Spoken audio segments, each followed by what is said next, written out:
Shalom, shalom, call Haloyim Yahweh Ba'ashem Yahweh Shai Ba'ashem L'chakodash Shan Yikabad Gadawala Requabs Aquanium Nawa Washalayakim Nawa.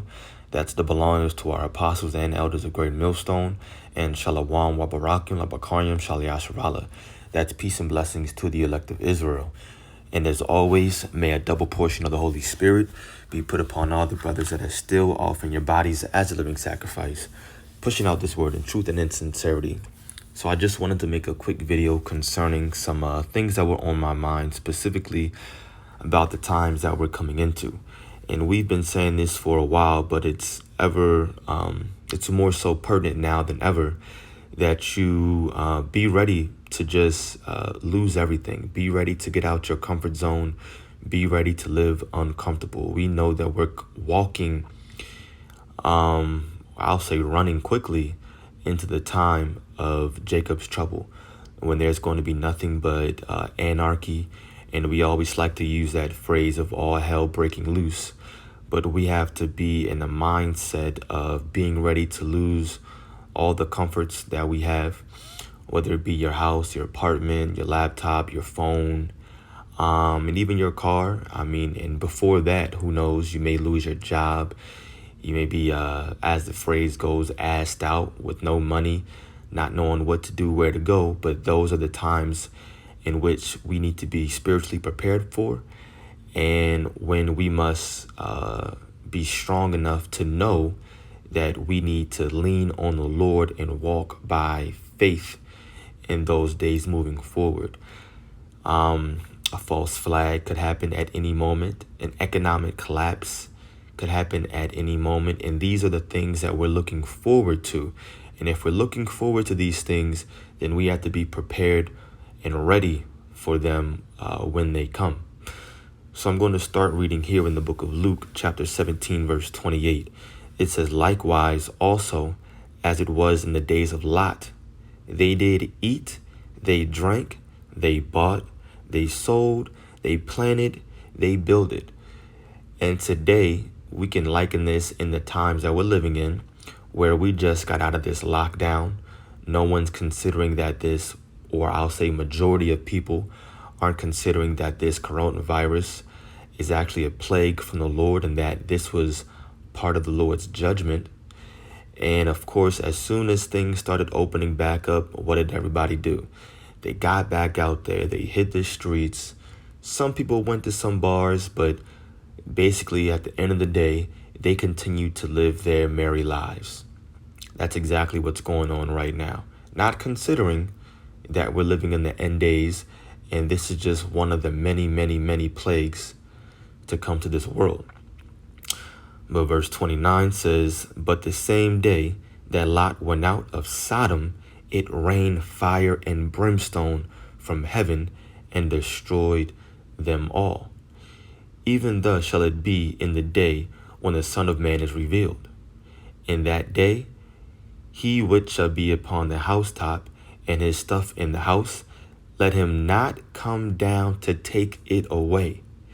And he that is in the field, let him likewise not return back. Remember Lot's wife." And we all know what happened to Lot's wife. She turned back. And what did that represent? It represented her, we'll just say, for lack of a better word, missing and holding on to the things and the people and the possessions that she had back in that land, back in Sodom.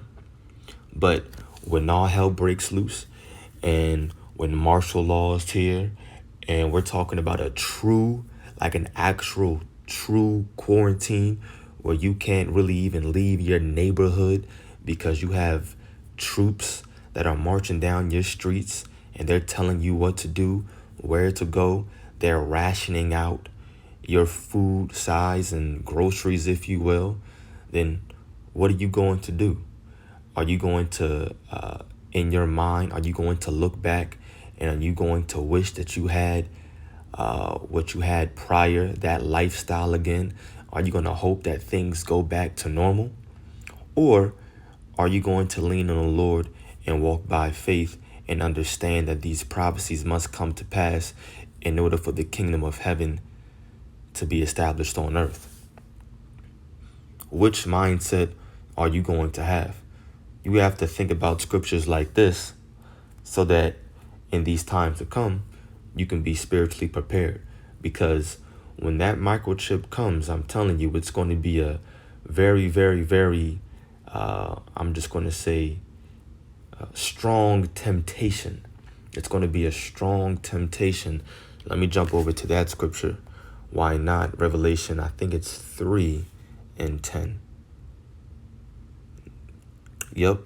Revelation 3 verse 10.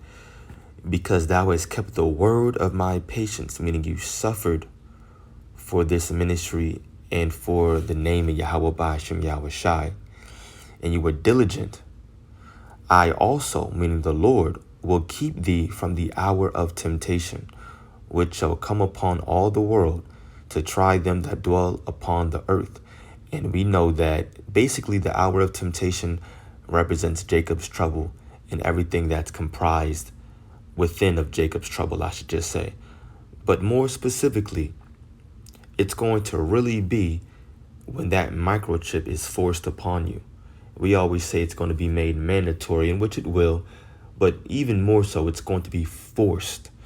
Like you could literally be in the middle of life and death. That's what it's going to be. You take that chip and you're going to be destroyed by Yahweh Ba'ashem Yahweh Shai. And we know that for a fact, Revelation 14. Or are you going to have the mindset of, you know what? I'm not going to take it.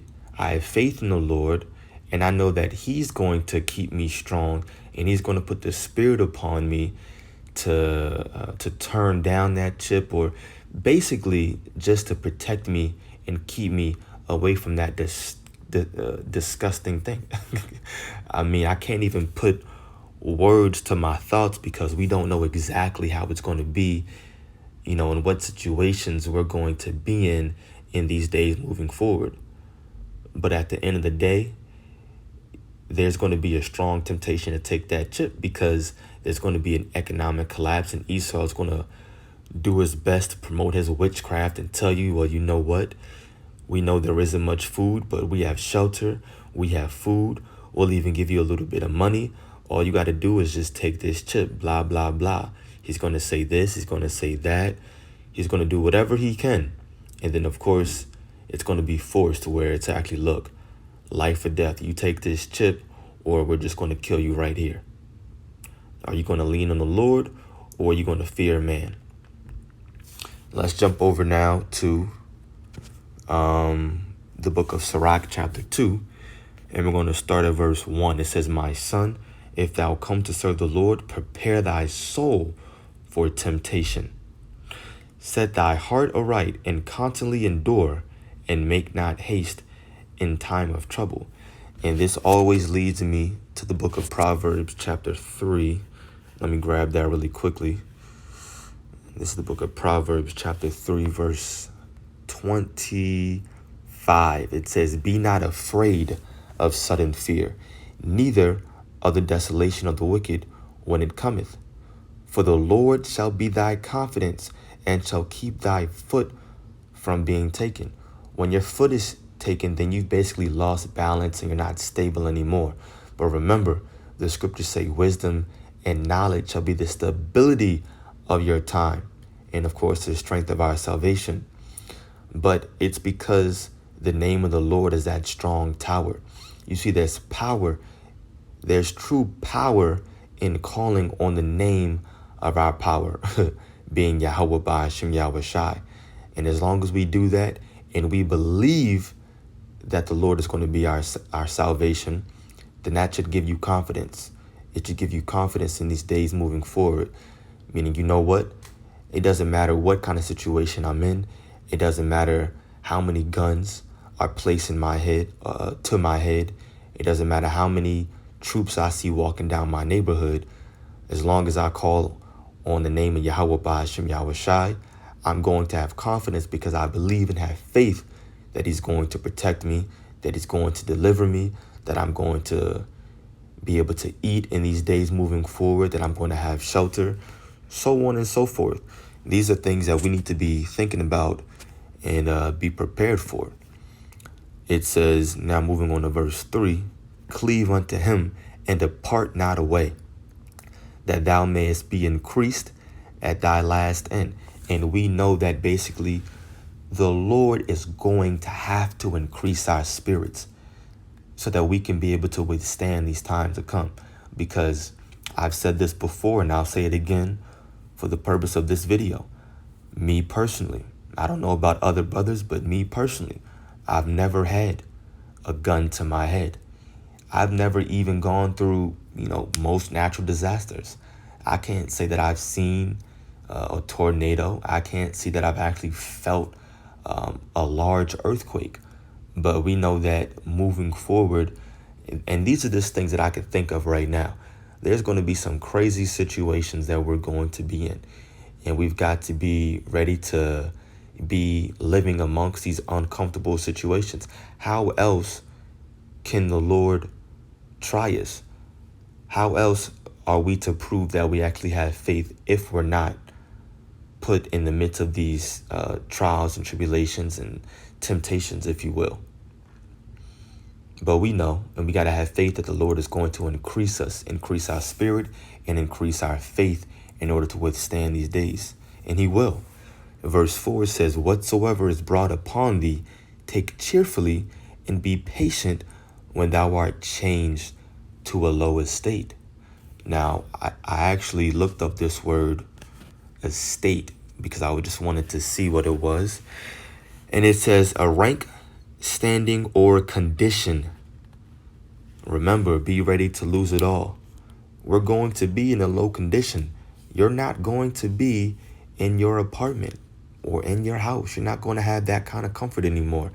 Not all of us are going to be taken to places like this, but some of us may be taken from our houses and put in different concentration camps. Who knows? I mean, we can only think and do our best to portray to you the times that we're coming into. But some of us are going to be brought to a very, very low condition. And the Lord is telling us right here to be patient when we are chained to that lowest state or to that low condition. Why? Verse 5, for gold is tried in the fire, and acceptable men in the furnace of adversity. And that's all it is. It's just a little adversity. That's how you got to think about it. It's just a little adversity in order to be proven faithful, in order to be proven as gold, come out as gold on that other side, and then boom, for the kingdom of heaven to be established here on earth. And that's what we're looking forward to. So be ready to lose it all. You're not going into the kingdom of heaven with your apartment, with your house, with your phone, your car, your Jordans, your watch, nothing. Not even with your bodies. I mean, dare I say, even with your mind. Because we're going to have as soon as we're caught up in those chariots, then guess what? That's when that new covenant is going to be fully manifested.